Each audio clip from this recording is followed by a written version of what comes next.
오늘 본문의 말씀입니다. 이사야서 51장 17절에서 마지막 23절까지입니다. 여호와의 손에서 그의 분노의 잔을 마신 예루살렘이여 깰지어다 깰지어다 일어설지어다. 네가 이미 비틀거름치게 하는 큰 잔을 마셔 다 비웠도다. 네가 낳은 모든 아들 중에 너를 인도할 자가 없고 네가 양육한 모든 아들 중에 그 손으로 너를 이끌 자도 없도다. 이 두 가지 일이 네게 닥쳤으니 누가 너를 위하여 슬퍼하랴. 곧 황폐와 멸망이요 기근과 칼이랴. 누가 너를 위로하랴. 네 아들들이 곤비하여 거물에 걸린 영양같이 옹거리 모퉁이에 누웠으니 그들에게는 여호와의 분노와 네 하나님의 견책이 가도가도다. 그러므로 너 공고하며 포도주가 아니라도 취한 자여 이 말을 들으라. 네 주 여호와 그의 백성의 억울함을 풀어주시는 네 하나님이 이같이 말씀하시되 보라 내가 비틀거름치게 하는 잔 곧 나의 분노의 큰 잔을 네 손에서 거두어 네가 다시는 마시지 못하게 하고 그 잔을 너를 괴롭히게 하던 자들의 손에 두리라. 그들은 일찍이 네게 이르기를 엎드리라 우리가 넘어가리라 하던 자들이라. 너를 넘어가려는 그들에게 네가 네 허리를 땅과 같게 길거리와 같게 하였느니라 하시니라. 아멘. 이제 하나님께서는 후반부에 계속해서 그의 백성들을 또 위로하고 또 세워주시는 그러한 장면들을 보여줍니다. 어제 본문과 또 우리가 상당히 연관이 되어지는 부분들을 보게 되는데 어제 핵심 구절 가운데 하나가 9절이었습니다. 여호와의 팔이여 깨소서 깨소서 능력을 베푸소서 그렇게 간구를 하기도 하죠. 근데 이제 오늘 본문을 17절을 보면은 어떻게 시작을 하는가 하면은 여호와의 손에서 그의 분노의 잔을 마신 예루살렘이여. 예루살렘을 향하여 얘기하는 거예요. 예루살렘은 또 다른 말로 시온, 또 다른 말로 하면은 이스라엘 백성을 두고 하는 말이라고 볼 수가 있죠. 누가 깨야 되느냐? 여호와 하나님을 향하여 깨라고 그렇게 이스라엘 백성들은 얘기를 하지만은 17절 오늘 본문에 보면은 이 깰지어다 깰지어다 또 일어날지어다 그렇게 하면서 이스라엘 백성들을 향하여서 그 단어를 동일하게 사용을 하고 있습니다. 사실은 계속해서 연관되어지는 52장에도 보면은 1절에 시온이여 깰지어다 깰지어다 내 힘을 낼지어다 그렇게 얘기를 하죠. 시온도 다시 말하면 이스라엘의 또 다른 이름이라고 볼 때에 정작 깨어나야 하는 그러한 무리들은 이스라엘 백성들이다 그 말입니다. 하나님께서 왜 그들에게 그러한 어려움과 고난을 감당하기 어려운 그런 일들을 경험하게 했느냐? 그럼에도 불구하고 너희들이 진정 놓치지 말아야 할 것이 무엇인가? 정말 하나님께서 너희들이 깨어야 된다 할 때 그 깬다는 그것에 무엇을 깨달아야 되는가 하는 것을 그러한 예를 들어서 보여주었던 것이 어제 본문에 보면은 아브라함과 사라의 사건을 예를 듭니다. 하나님께서 창세기 12장에 보면은 아브라함을 택하시고 그를 불러서 큰 민족을 이루게 하겠다고 했지만은 많은 세월이 흘렀죠. 75세에 불러서 이제 창세기 17장으로 넘어가 보면은 아브라함이 99세가 되죠. 99세가 되는 그 시간까지 하나님께서 약속하신 그 언약의 약속이 아무리 보아도 성취될 기미가 없는 거예요. 아브라함은 자신의 육신을 볼 때 계속해서 자기는 늙어가고 심지어는 이제 더 이상 자기는 어떠한 자식을 낳을 수 있는 힘이 없다라고 그렇게 모든 것들을 포기할 수밖에 없는 그러한 순간이 다가온 거죠. 그런데 창세기 17장에 보면은 다시금 하나님께서 아브라함에게 나타나셔서 내가 너로 하여금 열국의 아버지가 되게 해주겠다라고 그렇게 다시 한번 확신을 줍니다. 현실은 그렇지 않은 거죠. 사실은 현실은 자기 힘으로는 뭐 얼마 전까지만 하더라도 나는 내가 자식을 낳을 수 있겠다, 또한 그런 자부심도 있었지만은 이제는 자기는 어떠한 일도 할 수 없는 무능력한 그러한 자신을 깨닫게 됩니다. 그럴 때 하나님께서 나타나셔서 뭐라고 말씀하십니까? 창세기 17장에 보면은 아브라함에게 나타나신 하나님께서 자신의 이름을 드러내 보여주시는데 나는 전능한 하나님이다. 그래서 전능한 하나님, 엘 하나님이라는 말이죠. 엘 사다이, 사다이라는 말은 전능하다라는 말이죠. 여기에 전능하다는 것은 그야말로 모든 것을 다 하시는 하나님이라는 거죠. 우리도 얼마든지 입술로는 하나님을 향하여서 전능한 하나님이라는 것을 인정하고 고백할 수도 있지만은 실제로 그렇게 살지 않는다는 거죠. 왜? 현실을 보면은 불가능하거든. 내가 어떻게 큰 민족을 이루느냐?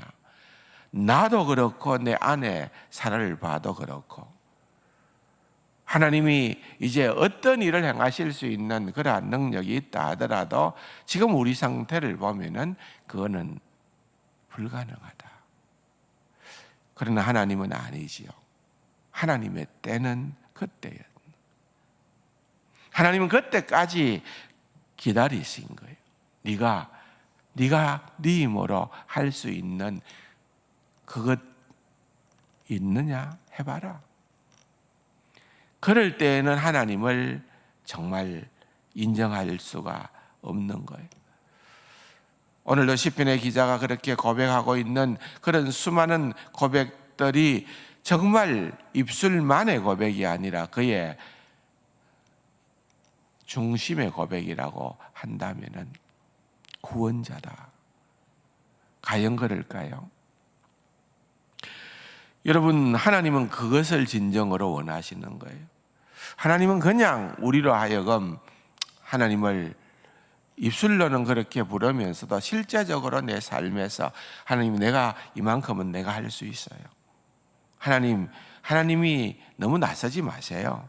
하나님은 보시다가 옆에서 조금만 거들어 주세요.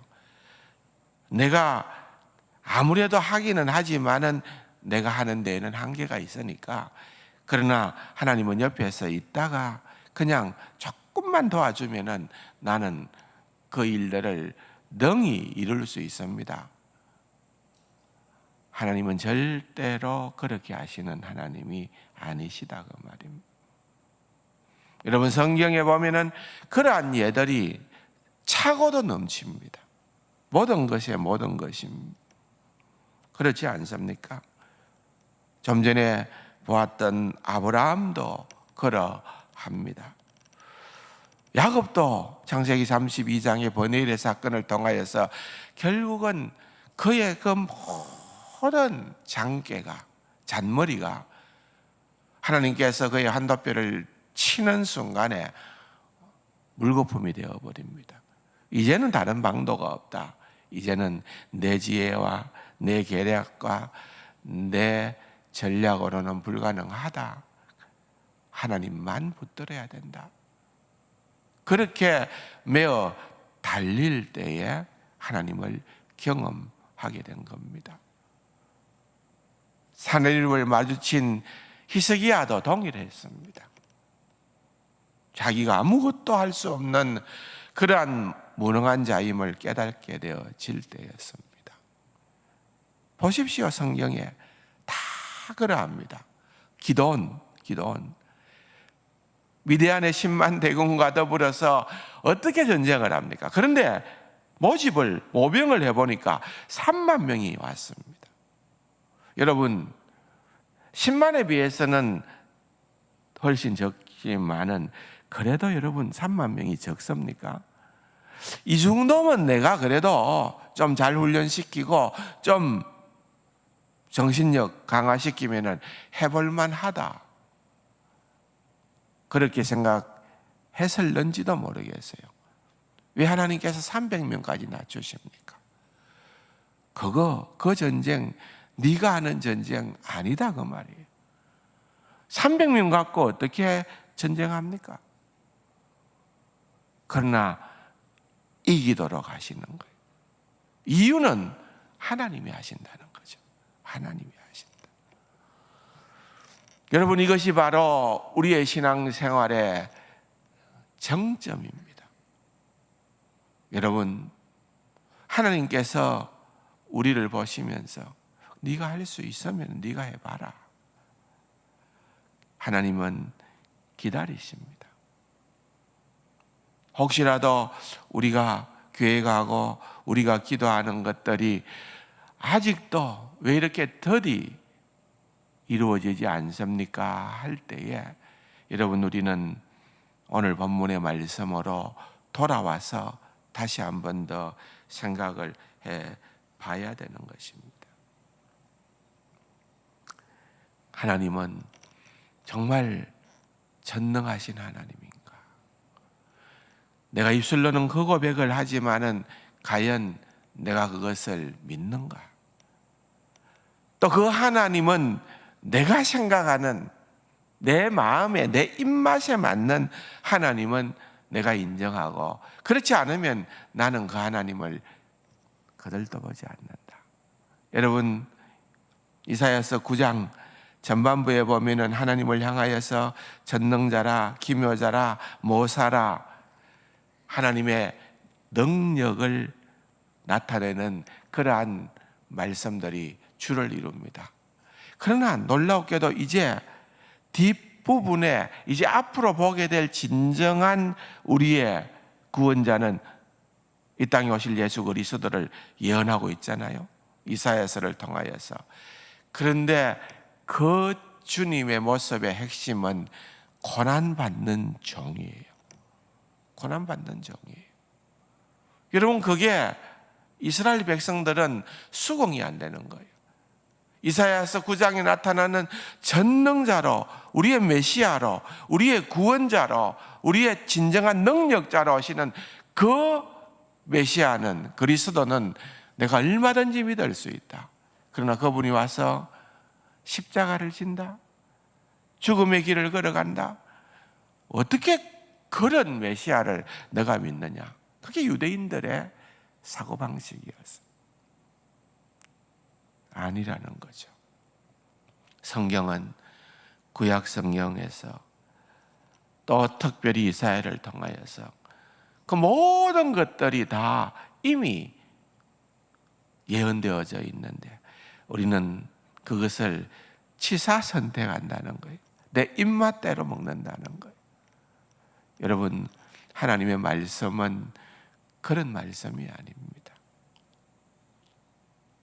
정작 누가 깨어나야 될까요? 하나님이 깨어나는 것이 아니라 내가 깨어나야 되고, 내가 깨어나야 되고, 내가 일었어야 된다. 하나님, 오늘 이 새벽에도 그렇게 하나님의 말씀에 내 눈이 열리고 내 귀가 열리는 그러한 시간이 되게 하여 주옵소서. 그렇게 기도하고 각자의 기도의 제목을 가지고 기도하시다가 돌아가시기를 바랍니다. 기도하십시다.